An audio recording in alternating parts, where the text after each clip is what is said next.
There was once a great king. He ruled with wisdom and strength, but he had no child to inherit the throne. He was getting old. The people were worried. Who would lead the country when he was gone? One day, the king made an announcement across the land. I'm looking for a successor. I don't care how rich you are. I don't care how educated you are. The only thing that matters is that you must have a heart full of love for people. Young men from every corner of the country came running. Some are noble, some are wealthy, all dressed in their best clothes, hoping to impress the king. Far away, in a poor village, a young man also read the announcement. He didn't have much, no fancy clothes, no money. But he had something rare, a kind, honest heart.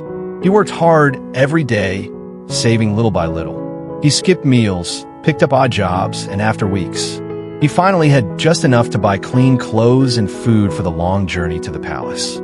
He packed his bag, put on his new clothes, and began walking toward his dream. Days passed.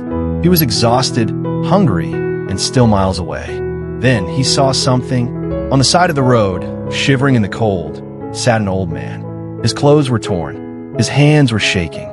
His eyes, full of pain, looked up and said, "Please, I haven't eaten in days. I'm cold. Help me." The young man froze. He looked down at his new clothes, the ones he'd worked so hard to buy. He looked at the food in his bag, all he had left. Then, without a second thought, he took off his jacket and wrapped it around the old man. He gave him the food and said, "You need this more than I do. Please be safe." The old man whispered a quiet "thank you" and smiled. Now the young man had no food, no presentable clothes, and an interview with the king in just hours.